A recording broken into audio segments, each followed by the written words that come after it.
L'opera di Claude Monet, Les Ninfées, è un esempio emblematico dell'arte impressionista e della passione dell'artista per la luce e l'acqua. La serie di dipinti che Monet realizzò tra il 1916 e il 1926, rappresentando il suo giardino di Giverny, è considerata una delle sue opere più importanti e innovative. Nel 1890 l'artista acquistò la casa e la terra ad essa annessa che fino ad allora lui e la sua famiglia avevano affittato a Giverny, nella regione francese dell'Eure. La famiglia trasformò la terra in un parco con un ampio lago di ninfee e Monet fece costruire nella tenuta uno studio enorme. Monet fu affascinato dalle ninfee e dal modo in cui la luce si rifletteva sull'acqua, creando un'atmosfera onirica e fluida. I dipinti di ninfee sono caratterizzati da pennellate libere e incrociate che creano un effetto di movimento e di profondità. L'artista ridusse l'importanza della rappresentazione realistica degli elementi naturali, concentrandosi invece sulla cattura dell'atmosfera e della luce. La serie di dipinti Le Ninfee è considerata una sorta di Cappella Sistina dell'impressionismo, come la definì il primo ministro francese Georges Clemenceau.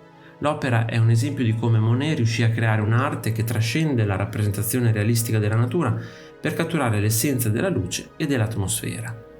Nel 1927, un anno dopo la morte di Monet, gli 8 dipinti di ninfee vennero trasferiti nelle 2 sale ovali dell'Orangerie, un edificio all'interno dei giardini delle Tuileries a Parigi.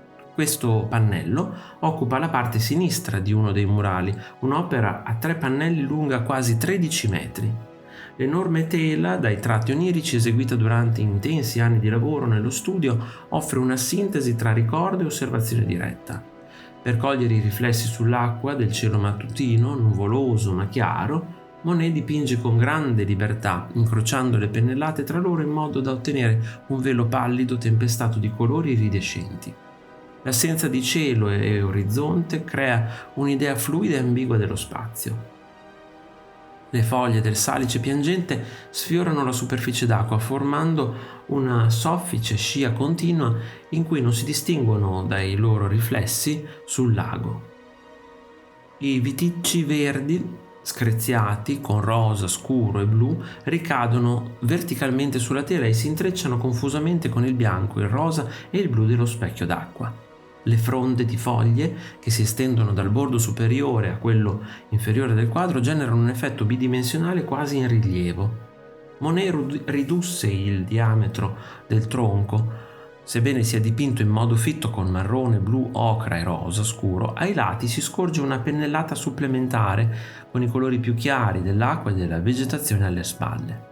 Nella tela completa i tronchi scuri di questo e di un altro salice attraversano l'immagine dall'alto al basso, dando alla composizione la sua intelaiatura. La pallida superficie riflettente delle acque sembra ondeggiare dietro gli alberi. I gruppi floreali di ninfee bianche, rosa chiaro e gialle che punteggiano la superficie della tela sono evidenziate da un impasto denso.